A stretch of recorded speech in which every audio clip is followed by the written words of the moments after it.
If you told me 2 years into marriage, I'd be eyeing my wife's phone like it held a live grenade, I'd have laughed in your face. But here we are. I'm Alex, 34, engineer, living in Seattle. I met Mia when I was 30. She was teaching English Lit at a community college downtown. She had this calm, unassuming energy that felt like home after a life full of turbulence. We met at a bookstore, yeah, seriously, and she asked if I was going to finish the Hemingway I'd been flipping through. I said no, handed it to her, and offered her coffee instead. We were engaged 8 months later, married in a modest ceremony a year after that.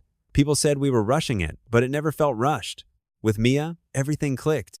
We shared quiet mornings, dumb inside jokes, long walks, even in the rain. It was easy, maybe too easy. Now, though, things aren't clicking. Haven't been for a while. She's not cruel. She's not yelling or slamming doors or throwing plates. That might have actually been easier to deal with. No, Mia's just gone. She's there, sitting across from me at the dinner table, scrolling through her phone while the lasagna gets cold. She sleeps on the far edge of the bed now, facing the wall. And when I reach for her physically or emotionally, it's like touching fog. Nothing to grab onto. It started slowly. A missed dinner here. A quiet, I'm just tired after I leaned in to kiss her. She used to hum in the shower. She doesn't anymore. These are the things you notice when the person you love starts slipping away from you. At first, I chalked it up to work stress. She took on extra hours at the college, joined some curriculum committee, started staying late more often. I wanted to be supportive. I even picked up more around the house, cooked, cleaned, did the grocery runs, figured it was just a phase. Every couple goes through it, right? But then I started to feel it, that awful, nagging weight in my chest, that something was off. And not in a she's tired kind of way, in a she doesn't want to be around me kind of way. Her laugh disappeared. Our conversations turned into logistics. Did you pick up the dry cleaning? What time is your dentist appointment? That was it. The rest of the time, silent. Or worse, that damned phone. I'm not the jealous type, or at least I didn't think I was. But I started noticing how she'd tilt the screen away when I walked by, how she suddenly had book club meetings on Fridays, and how her text came in late at night, her screen lighting up the room like a signal flare. I didn't want to snoop. I hated even thinking about it. But the not knowing was eating me alive. And that's when my mind went back way back to something I hadn't thought about in years. It was early in our relationship. Just a few months in, we were at her friend Tessa's birthday party. I didn't know anyone, so I nursed a beer and tried not to look like I wanted to go home. At some point, Tessa came over and struck up a conversation. Flirty, intense, weirdly personal. She asked if Mia and I were exclusive yet. Then she leaned in, way too close, and said I looked like the kind of guy who needed a little danger. I laughed it off, made some awkward excuse, and went to find Mia. She was in the kitchen, watching us, not smiling. When I told her what happened, she didn't look surprised. In fact, she just nodded and said, "Good." Turns out, she'd asked Tessa to hit on me as a test. Said she just needed to know if I was trustworthy. I remember being thrown by it. I mean, who does that? But I liked her so much, I let it go. Figured it was a one-off, a quirky insecurity. We moved on. Until now. Now, all I can think about is that night, that moment, that look on Mia's face when she admitted she had set me up. And I start wondering, what if this is my turn to test her? It's a terrible thought, but it's there, lurking, whispering. Because when the person who once made you feel invincible starts making you feel invisible, you'll do almost anything to get clarity, even if it breaks you in the process. I couldn't shake the feeling. That night, with Tessa Mia's trust test, it kept looping in my head like some cheap psychological thriller. And the more distant she became, the more that old memory started to feel like foreshadowing. The irony wasn't lost on me. She tested me back then, got the answer she wanted, and moved on without consequence. But now the roles had reversed. And part of me, the hurt, confused, tired part, wanted her to feel the same doubt, to see if she'd pass the same kind of test. It didn't feel noble. It didn't even feel right. But it felt necessary. That's when I called Colin. Colin and I go way back. We met when we were 9, bonding over a broken Super Nintendo and a shared hatred of cafeteria meatloaf. Life took us in and out of touch for a few years, but after college, we reconnected and eventually started a small engineering consultancy together. Now, he's the closest thing I've got to a brother. When I told him what I was thinking, there was a long pause on the line. "You serious?" he finally asked. "I wish I wasn't," I said. "But yeah, I need to know, man. I'm losing it here." I explained the idea. Nothing sleazy, just a casual meeting. A friendly coffee that turns into something more suggestive, just enough to see how Mia reacts. Would she mention she's married? Would she shut it down right away? Or would she entertain it? Another long pause.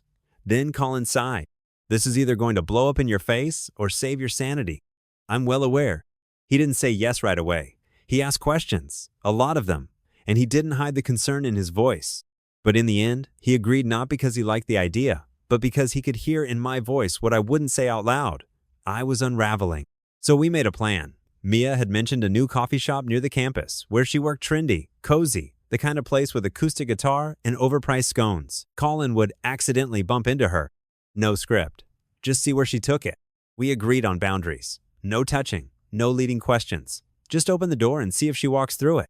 That night, I couldn't sleep. I lay awake staring at the ceiling, listening to Mia breathing softly beside me, and wondered how we'd gotten here. How two people who once finished each other's sentences now barely shared words. I wasn't proud of what I was doing, but I needed the truth more than I needed peace. And the next day, I sent Colin a single text. She gets coffee at 10. I was sitting at my desk pretending to work, but really just watching the little dots bounce on my screen like they held the answers to my entire marriage. A minute later, he followed up with a short description.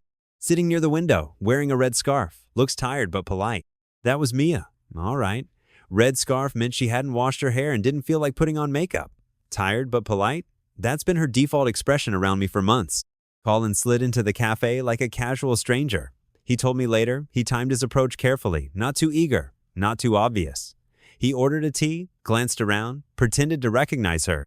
Hey, didn't we meet at the city lecture series last fall? He asked, playing dumb.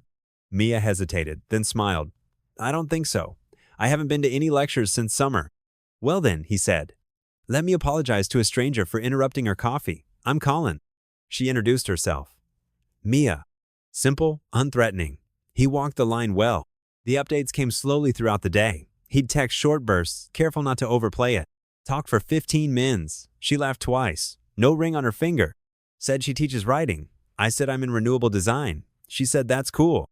She asked if I live in the area. That one stopped me cold. Not, are you married? Not, nice chatting, but I'm taken. Just, do you live around here? The next day, he bumped into her again. Coincidentally, same cafe, different seat. By the third meeting, she smiled when she saw him. By the fourth, she invited him to sit down. By the fifth, she offered to share her blueberry scone because, and I quote, I can't finish it and it's too good to waste. It felt like slow-motion heartbreak, not violent, not cinematic, just steady erosion, like a house cracking at the foundation. I asked Colin if he was sure she wasn't just being polite. He hesitated. Alex, she's into it. Maybe not consciously, maybe not fully, but yeah, she's leaning in. I stared at his message for a long time. I wasn't angry. I wasn't even surprised. Just tired. Tired in a way that felt bone deep. What hurt most wasn't that she was smiling at another man. It was that I hadn't seen that smile in months, maybe years. It didn't take much for her to offer it again. And that's when I realized this wasn't about revenge anymore. It was about confirmation. It happened on a Thursday. Colin's text came in just after 7 p.m. I was cleaning up dinner, scraping half-eaten broccoli off the kids' plates, wondering how Mia managed to be both home and completely elsewhere at the same time. She asked me to meet. Hotel, tomorrow night. I just stood there. I didn't sit down, didn't breathe, didn't even blink. For a second, it felt like time split in two before that message and after. I read it again, just to make sure I wasn't projecting. Nope, clear as day. She made the move. She chose. Colin didn't offer details, not yet. He respected the weight of it, but he sent a screenshot of the chat just in case I needed it for, reality. Mia's message was short and cautious, like someone trying to tiptoe through guilt without setting off an alarm.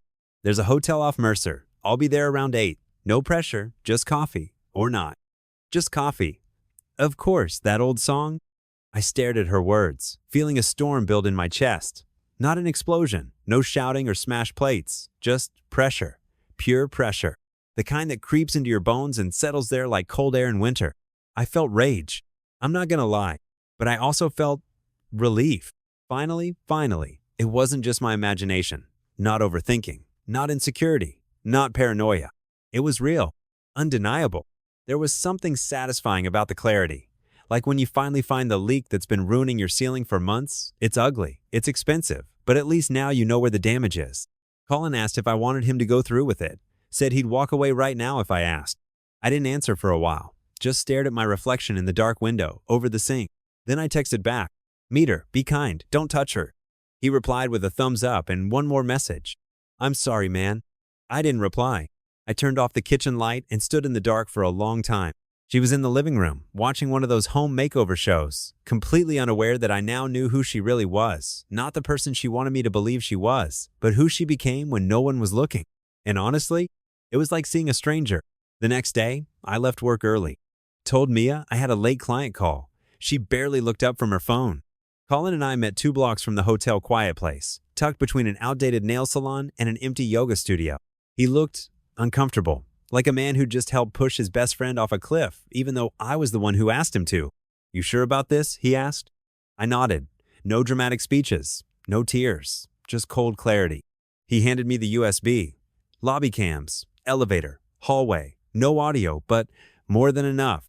He'd made friends with the night clerk, slipped him a couple $100, and a well-rehearsed story about a stolen bag. Inside the footage, everything I needed. Timestamp, 7:55 p.m. Mia walking into the lobby, alone, hair down, new coat, the one she bought last month, without explanation, lipstick, heels she hadn't worn in over a year. She looked alive, more than she ever looked at home. She sat on the lobby couch, glancing at her phone every few seconds, nervous, smiling, waiting. She waited 10 minutes. Then Colin entered. They hugged. Briefly. She leaned in more than he did. They exchanged a few words. He pointed toward the bar. She nodded. They headed there together. End of file. No room key. No elevator up. Just the kind of meeting that says, let's see how far we want to go. And honestly, that was more than enough for me. I didn't rage. I didn't cry. I just watched it twice, then copied the files to a backup drive and handed the original back to Colin. "I'm not going to confront her," I said. "You're not?" he asked, clearly surprised. "No," I said. "She thinks she's ahead of the game. Let her." He paused. "So what now?" I gave a tired smile. Now? Now I prepare for something she won't see coming. Because if she thought this would end with a fight in a hotel lobby, she didn't know me at all. I wasn't after a scene. I was after consequences. She brought it up on a Sunday night. Calm, controlled, like she was asking what we should order for dinner or reminding me the recycling bins go out in the morning. I was at the sink, scrubbing a casserole dish, one of those deep glass ones where the cheese always burns onto the edges. My hands were wrist deep in soapy water, and the sponge had started to break apart. Behind me, I heard her take a breath. That small, sharp inhale people make when they're about to jump into something big. "Alec," she said, and her voice didn't shake at all. "We need to talk." I didn't flinch, didn't freeze. I just turned off the faucet and dried my hands on the kitchen towel, calm as ever. "Sure," I said, facing her. Mia stood in the doorway, barefoot, wearing that old gray hoodie she took from me back in our first month of dating, the one she used to say smelled like home. Now it just looked oversized and tired. She crossed her arms, not in anger, more like defense, like she was bracing for something I hadn't said yet. "I've been thinking a lot," she began, "and I think we should separate. Get a divorce." That was it. No preamble, no apology, no explanation. I kept my eyes on hers, not to intimidate her, not to guilt her, just to look, to really see her in that moment. And you know what's crazy? I didn't feel shocked, or heartbroken, or even angry. I felt ready. "Okay," I said simply. Her brow twitched, just barely, like she'd expected resistance, a question, a breakdown. But I gave her none of that. She hesitated. "That's it? You're not even going to ask why?" I shook my head. No. She didn't know what to do with that. Her face flickered surprise, maybe guilt, but she swallowed it. "You've seemed distant lately," she said, her tone cautious, almost rehearsed. "And I think we both know things haven't been right for a while." I nodded, keeping my hands loose at my sides. "We have drifted. You're right." Silence settled in, heavy, but not unbearable. She shifted her weight from one foot to the other. "I don't hate you, Alec. I want this to be amicable." I gave a small, dry smile. "That depends on your definition of amicable." Another pause. She seemed confused, like she was trying to read a book she used to know by heart, but now couldn't make sense of. "I'll stay with my sister for a while," she added. "Give you space. I'll pack a few things tonight." I didn't stop her. Didn't ask where she was really going. Didn't mention the hotel, or the name Devon, saved under her phone as Maya, yoga. I just nodded again. "Let me know if you need help with anything." That threw her off. She opened her mouth, closed it, then nodded slowly. "Thanks." She turned and walked upstairs, her steps soft but fast, like she wanted to move before something changed. And me? I went back to the dishes. The sponge had all but fallen apart. My fingers rubbed against the scorched glass directly, but I didn't feel a thing. Because here's the truth. I was already 2 steps ahead. While she was planning her graceful exit, I'd been preparing for war. 3 days after Mia left, I met with my lawyer. Her office was in a red brick building downtown, tucked between a bakery and an immigration law firm. The kind of place that looks too friendly for what actually goes on inside. Her name was Andrea, mid-40s. Sharp eyes, sharper tongue. I'd hired her years ago to help with the patent filing, and I remembered thinking, God help anyone who ends up on the wrong side of this woman. Now I needed that fire aimed at my wife. I laid it out calmly. No drama, no embellishment. Just facts: what I'd seen, what I knew, what I'd collected. Surveillance logs, screenshots, messages, timestamp photos of her slipping into that midtown hotel with a man who most definitely was not her yoga instructor. Andrea didn't flinch. She didn't ask why I'd gone to such lengths. She just nodded, flipped through the folder, and said, she's gonna wish she'd just cheated quietly. We filed the counter petition the next day. It was brutal, intentionally.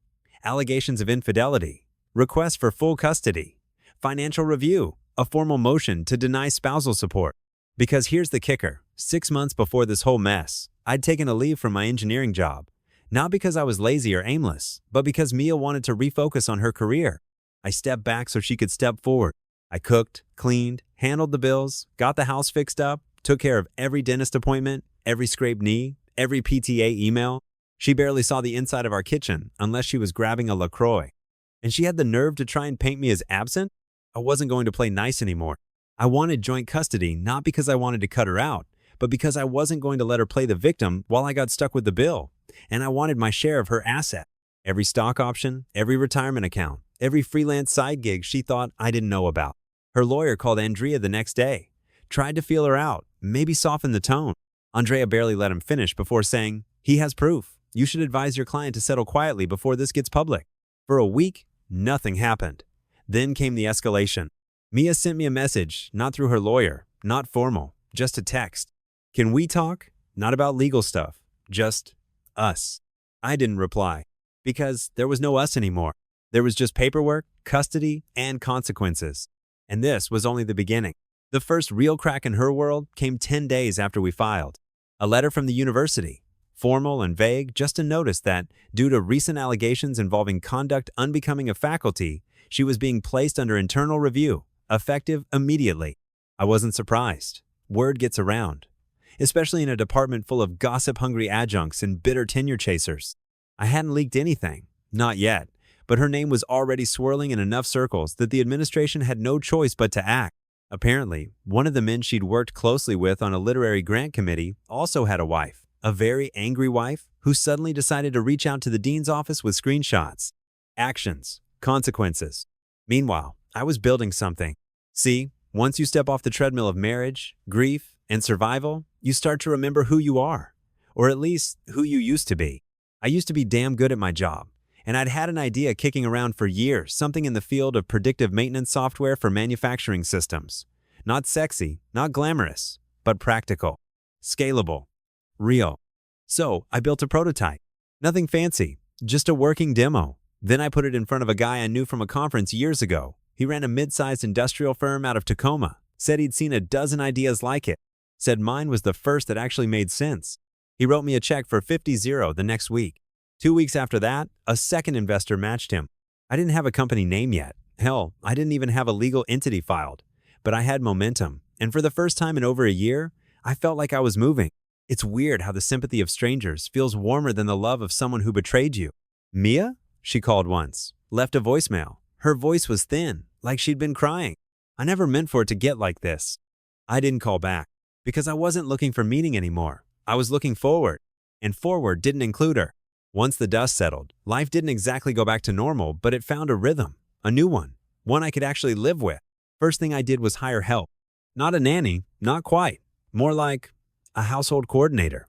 Her name was Denise. Mid-50s, semi-retired nurse with a calm voice and zero tolerance for nonsense. She handled the morning chaos, the school runs, and the occasional doctor visit when I was stuck in meetings. The kids liked her, trusted her, and I'll be honest, I did too. With Denise in place, I could finally focus on the startup. We moved into a shared workspace just outside downtown Seattle. 4 desks, 2 interns, and one hell of a whiteboard. Every day felt like sprinting with a blindfold on, but we were building something real. Customers were starting to bite. Investors were circling. I hadn't felt this alive since maybe ever. Still, I kept my world small. My days were filled with code, calls, and kids. Evenings were leftovers, homework, bedtime stories, and falling asleep with my laptop still open. I didn't go on dates, didn't swipe, didn't mingle, didn't get back out there. I wasn't bitter, just full. I had enough on my plate, and none of it required candlelit dinners or awkward small talk. But of course, life doesn't care about your plans. Her name was Elise. We'd worked together for 6 months before I realized she wasn't just good at what she did. She was also quietly watching me when she thought I wasn't paying attention. Elise was the kind of woman who didn't chase attention, but always seemed to have it. Mid-30s, sharp wit, casual confidence. Former UX designer who'd burned out on corporate politics and wanted to build something that mattered. We first bonded over bad office coffee and a shared hatred of vague client emails. From there, it turned into shared playlists, after-hours work sessions, and too many inside jokes to count. Still, I kept it professional, strictly, until the day she showed up late to the office and said, half joking, "So, are we ever going to talk about the fact that we like each other? Or are we just going to keep pretending Spotify recommendations are a form of flirting?" I froze, because I hadn't thought she knew, and even if she did, I hadn't let myself go there. Not really. But there she was, confident, calm, waiting. "I've got 2 kids," I finally said. "I've got baggage. I've got a house that still echoes when it's too quiet." She didn't flinch, just smiled and said, "Good, I like houses with history." I didn't kiss her that day. I didn't even touch her. But for the first time since my marriage fell apart, I let the idea in. The idea that maybe, just maybe, not every chapter had to end in silence. And for a guy like me, that was huge. It was strange, seeing her again. The last time I laid eyes on Mia was 3 years ago, in a mediation room where we signed the final papers. Cold, silent, clinical. We didn't say much then, just a few forced nods and awkward glances, while the attorneys shuffled folders around like we were trading stocks instead of closing a marriage. I didn't expect to see her at the wedding. Our son, Jason, had made it clear. He wanted both parents there. He didn't care about the past. He just wanted his mom and dad smiling in the same room on his big day. So I showed up. Clean-shaven, tailored suit, nervous for reasons I couldn't explain. Denise helped me pick the tie. My daughter ironed my shirt. And Elise, now my wife of 2 years, kissed my cheek before I left and whispered, "You've got this." The ceremony was held at a vineyard 2 hours outside Seattle. Simple, tasteful, full of joy. Jason looked like the happiest man alive, and his bride, absolute sunshine. I sat front row, watching them trade vows, holding back tears and pretending it was just the wine. Then, during the reception, I saw her, Mia, standing alone near the back of the tent, hands clasped in front of her, eyes scanning the crowd like she didn't belong. She looked smaller somehow, not physically, but something in her posture. Her dress was plain, her hair pinned back neatly. There were lines around her eyes that hadn't been there before. When our eyes met, she offered a faint smile. I gave a polite nod and turned back to the dance floor, watching Jason twirl his wife under the fairy lights. Later, I stepped outside to get some air. That's when she found me. She walked up slowly, heels crunching the gravel, then stopped a few feet away. "Hi, Alex," she said softly. I looked at her, really looked, and said, "Hi, Mia." There was a pause, the kind filled with years, regret, words we never said. "You look good," she added. "You always did." I nodded. "Thanks, you too." A lie, but not a cruel one. Just what you say in moments like this. "I heard you sold your company," she said, voice barely above a whisper. "Yeah, a couple years ago." "And you remarried?" I glanced at the gold band on my finger. "I did." She hesitated, then finally whispered, "You ruined my life, Alex." The wind picked up. Somewhere inside, people laughed. Glasses clinked. I turned to her, calm as ever, and said, "No, Mia, I just stopped saving it." Her eyes flickered. Maybe anger. Maybe sadness. Maybe just fatigue. She opened her mouth like she had more to say, then thought better of it. Instead, she gave a tight nod, turned, and walked away. I stayed out there a while, let the night settle in. When I finally went back inside, Elise smiled at me from across the room and held out her hand. Jason was laughing with his new in-laws.